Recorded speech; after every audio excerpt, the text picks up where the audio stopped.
I entered a fake marriage out of necessity, but now I'm starting to fall in love with my wife and don't know how to deal with it. Posted by you/Spate. This is all a very complicated and sad situation. About 4 years ago, my wife and partner of 8 years passed away due to complications after the birth of our second son. I was deployed at the time and completely devastated. After flying home, I felt that nothing would ever make me happy again.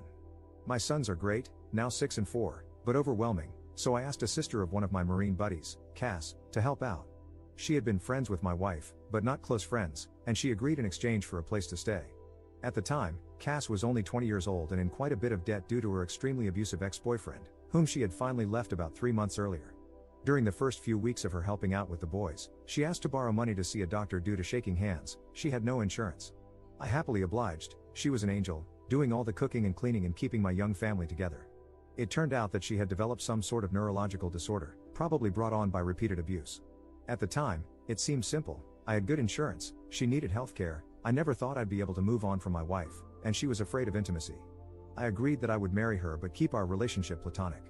She promised not to burden me with her debt, and we had a prenuptial agreement and all. I know that this is fraud of the government, hence the throwaway, but we were both so damaged and needed somebody, even if not intimately. The past 3 years have been about as good as expected, if not better. Cass is great, better than great. She keeps the house spotless, has food ready every night when I get home, and has been working overnights as a baker and has almost paid off her debt. Her condition has improved greatly as well, thanks to the excellent medical care she received. With the boys, she is a saint. She tells them about their mother, shows them pictures, takes them places for fun, and even taught them how to read. Of course, the 6-year-old just finished kindergarten, but my 4-year-old is going to be the smartest kid in his class next year. Sometimes, the 4-year-old calls her mommy, but she shushes him and reminds him her name is Cass and that mommy is the angel whose picture is above the fireplace. Once her debt is fully paid off, the kids are in school, and she saves up a bit of money. She plans to go into a nursing program. Our relationship is still platonic but very caring. I've cried on her shoulder more times than I can count, and she's done the same. One night, I was very stressed out and yelled at her about something pretty inconsequential. She had taken my sons to see Santa without me. She, of course, became quite frightened, but we worked it out, and I even offered to pay for her to see a counselor. She didn't. That was 2 years ago, and while we've had minor fights since then, we've been able to work through them. She seems to understand me whenever I'm hurt, upset, or angry, and she's calming in a way that I can't explain. The problem, Reddit, is that I think I might be falling for her. I've been noticing little things, her scent, her smile, her laugh. The way she smiles with her eyes when she sees me, how much my boys love her. Not to mention that she's gorgeous, hardworking, and one of the strongest people I've ever encountered. A few nights ago, I almost kissed her after we had put the boys to bed, and her hugs goodbye have started lasting a little bit longer. The other day, she was taking a nap in my bed, she was washing her sheets, and I wanted to join her. Not to have sex with her, just to lay with her, hold her, and kiss her. I don't know what to do or how to even bring this up. It's been 4 years since my wife died. I can only think of a quote from A Song of Ice and Fire in which a character says, "When the sun has set, no candle can replace it," meaning that since his true love has died, nobody could replace her. That's how I used to feel, but there have been days when my thoughts are occupied with Cass, and I haven't even thought about my wife. I feel bad about it, and I still miss her, but I never thought I'd be able to move on. I feel guilty and disloyal. At the same time, I want her, not just sexually or physically, but romantically. I want to be intimate with her, not just as friends. I don't know how to bring it up. I don't want to scare her or make her uncomfortable, but this is becoming more difficult than I could have ever imagined. I was thinking about asking her to get dinner, just the two of us, and bringing it up. But what if she refuses? How can I gauge her interest? If it means anything, the other day she was having a hard time with the boys. They were restless and out of hand, so I brought her home some of her favorite flowers. She was extremely giddy, gave me another lingering hug, and even gave me a quick kiss on the lips. I was taken aback, but she pranced around, finishing dinner and putting the flowers in a vase. What does this mean? Edit. Screw it. It's been an hour on here, and you've convinced me to tell her. I've called her favorite fancy restaurant and made a reservation. Her brother agreed to babysit and let her/me stay at his place tonight if she isn't into it or feels uncomfortable. She paid off her debt this morning. Apparently, she just texted me a picture of the check, and next week is our 3-year anniversary, so that's the prelude. I'm going to tell her at dessert. I'm nervous as hell. Update 1 day later. Last night was hectic at first. Our younger son ate what he called a giant fuzzy spider, and Cass wanted to take him to the hospital, even though he was fine. Her brother, we'll call him Joe, told her he'd take care of it and basically forced her out of the house to celebrate getting out of debt. She really didn't seem like she wanted to go. At all. I was getting nervous. We got to the restaurant pretty early, but luckily, they had a table. She ordered wine, which was odd because she hasn't drunk much since breaking up with her ex, but I figured it was a time to celebrate. We made small talk for a while, but it felt forced, and I knew I had to tell her soon. Before the entrees even came, I said I had something to talk to her about. She didn't smile and told me, "I know." Joe told me. My goddamn heart almost stopped. That prick. I hurriedly told her I was so sorry, that I didn't want her to find out that way, and I had wanted to tell her myself. She shook her head, frowned, and said it was okay. She just wanted me to be happy and said I deserved it. I told her I didn't want to stress her out or make her uncomfortable, but I needed to tell her and see how she felt, and that it was completely up to her. She gave me a look and said that, actually, it was up to me, and I should just do what made me happy. She mentioned she was probably going to move out after her program ended and promised to stay out of the way until then. That's when I realized something was off and asked what the hell Joe had told her. She said he told her I wanted to take her out to dinner to tell her I'd started developing feelings for a girl and wanted to ask her permission to ask this girl out. It was then I realized Joe had set me up for the most climactic pickup line ever to exist. Our entrees came, I had shrimp and pesto gnocchi, and she had crab legs, for you detail lovers, and I explained that, yes, I'd started developing feelings for a girl, I just didn't want it to mess up what we had. She said it wouldn't mess anything up, that she still loved the boys, and that she'd take care of them in the house. I then explained that I wasn't going to ask the girl on a date, though, and she asked incredulously why not. Then I dropped the smoothest line I've ever dropped, because I'm already on a date with her. Right? Thanks, Joe. He must have known about the movie I had planned and really wanted that line. She gave me this look, the same one she gives my sons when they say things like, "I'm going to the mall by myself," or "I have a girlfriend named Tammy." Then she looked away, smiled, shook her head, and asked, "Really?" I nodded and told her I cared about her more than anybody else alive, other than my sons, that I loved our family, and that I'd fallen in love with her. She took a drink of wine, rolled her eyes, and said, "About freaking time, Alex." I'll never forget what happened next. Maybe it was a faux pas, but I leaned across the table and kissed her, spilling her wine. But neither of us cared, and we kissed for about a minute before she told me to get off her before her crab legs got cold. She was joking, but not, you'd have to know her. After leaving the restaurant, we got ice cream, sat around, and kissed some more before heading home. Joe was sitting on our couch watching one of those VH1 dating shows with a crap-eating grin on his face. Cass ran in, screaming at him that he ruined everything and that she was going to have to move in with mom now. We let him believe it for about 5 seconds before bursting into laughter. He shook my hand, told me the boys were sleeping, and left. I picked Cass up, kissed her, and carried her to my room, where we, well, made out for like 2 hours and snuggled the hell out of each other. She isn't ready for anything else but emphasized yet. I'll give her all the time in the world. At one point, the youngest came in because of a nightmare and brought his dog, a golden retriever puppy, claiming the doggy was scared. So, of course, we let him in. I woke up early to make everyone breakfast, and, of course, deliver it, and am about to go kiss my wife goodbye before asking my boss for the second half of the day off to spend more time with her while the boys are at school and preschool. Sorry I haven't replied to everything, I was a little busy, but thank you all for the support. Second update 2 months later. Hey everybody. I hope your workday is going well. My day has been crazy, but everything has been going wonderfully lately. It was somewhat strange at first explaining it to our friends and family, but most of them had already caught on, including my sons, who act as if nothing has changed. I'm pretty sure the little buggers knew the entire time. Anyway, last night I came home, and Cass was out of it. Dinner was burnt, which is no big deal, I can't cook well either, but it's out of character, and she was drinking lightly, only 1 or 2 glasses of wine.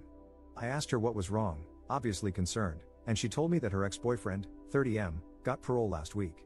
I was flabbergasted, as she should have been able to testify at his parole hearing, I believe. Apparently, the crime for which he was incarcerated was unrelated to the abuse, which I had always assumed was the reason, but Cass had been one, assured it would put him away for at least a decade, and 2, far too afraid to testify against him or press charges. Apparently, he'd been arrested for this felony, and while he was being held, he asked her to post bail. Instead, she asked my first wife for help moving out and moving on. I don't know what to do. I don't think we have any legal way to put him back in prison.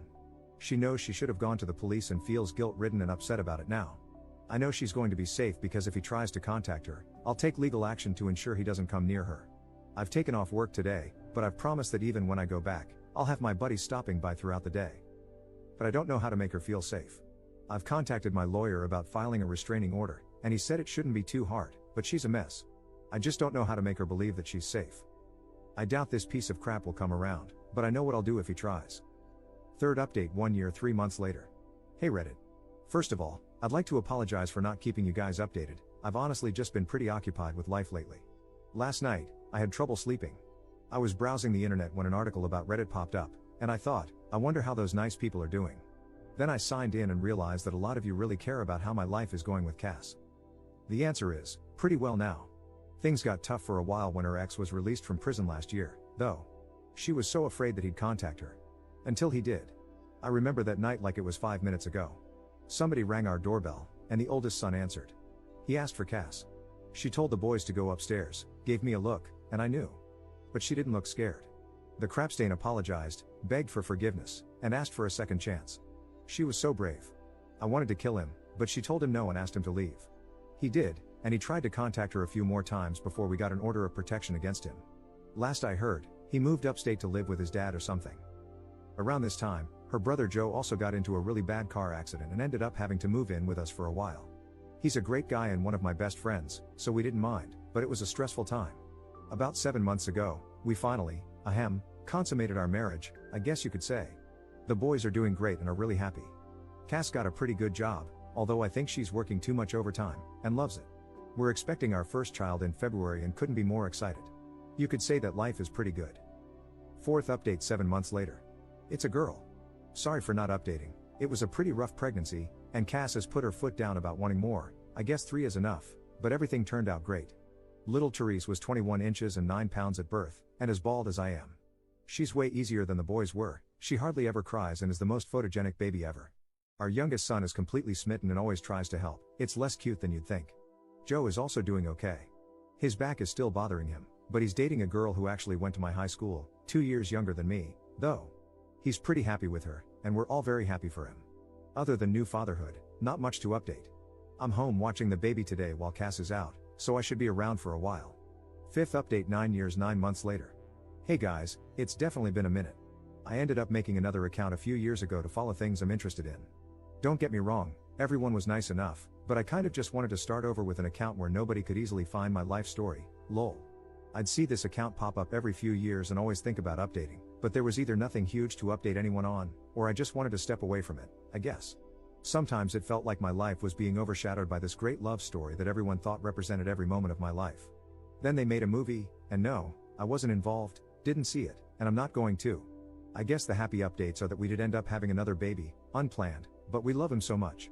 I had kind of put off getting a vasectomy but took care of that right after. Cass finished school and has a great job where she's moved up a lot, actually. I got out of the military and have been working a civilian job. Our dog passed 3 years ago, but we got another puppy a few months ago. The older boys are doing great in high school and sports, they both made varsity their freshman year and are so kind. Our younger two are also doing great, happy and healthy. I got a new job during COVID and love it. Her condition continued to improve and is now completely managed with therapy and medication. The bad updates, I'll start with the worst one, which is that Cass's brother passed away 4 years ago. He got into some trouble about a decade ago and never really got himself back together. We were both devastated. It felt like everything went gray in our lives, and we were struggling to stay afloat emotionally, if that makes sense. I threw myself into work and one of my hobbies, and she became severely depressed, even quitting her own hobby to focus on work and the kids. After a while, we were basically just roommates raising kids together. I don't know. Hindsight is 20/20, and I think we just didn't focus on each other because we were too focused on ourselves. About 7 months ago, I asked for a separation and moved out. She was devastated and didn't agree with it at first, but eventually, she accepted it. I didn't cheat on her, but I definitely saw how other marriages in our friend group worked and realized that she barely asked me about my day, my hobbies, or anything anymore. Everything we talked about was bills, kids, or adult responsibilities, not the fun things we used to do even when we had kids. I found myself talking more to friends about my feelings and hobbies than I was to her. One of those friends was a woman, but it was just talking, nothing physical. Even looking back, I don't think it rose to the level of an emotional affair, but I also know I was more excited to talk to this woman at one point than I was to Cass. I know all marriages have mountains and valleys, but this valley felt endless. I reasoned that we'd had a great almost 15 years, and nobody could take that away from us, but we deserve to be happy. I've dated a little here and there, but nothing serious. My 2 older boys stopped talking to me when we separated and wouldn't come over. I know Cass has tried to encourage them to visit, but they're stubborn. I think they blame me. She says she hasn't told them anything, but I don't know. The younger ones were coming over every other weekend and whenever I asked them to. Around September, I realized I'd made a huge mistake. Unfortunately, around that same time, I found out she'd started seeing someone else, a woman she used to work with. I felt like I'd completely ruined my life and went to a dark place. I was drinking a lot, both alone and at bars when I didn't have my kids. There were a few incidents where we fought, really fought. Sometimes she wouldn't let me talk to the kids, saying she knew I'd been drinking, which hadn't been an issue when we were together. I got mad and said some things I now regret. I quit drinking around the holidays, about a week before Christmas. It was hard with all the parties, but I'm glad I did. Since then, I've been asking for more time with the kids and trying to reach out to my older two. Now, my younger kids come over almost half the time, and my second oldest sometimes joins them. The oldest was nice to me when I came over for the holidays, but he doesn't answer my calls or texts. The kids and I are all in individual therapy. I'm not sure where to go from here. I asked Cass if she wanted me to take the kids for Valentine's Day, but she said she didn't have plans. She ended things with her girlfriend a few weeks ago. I kind of joked that we could hang out since we'd both be alone, but I don't think she realized I was serious. I was, and still am. I can see things more clearly now that I've been sober for a month.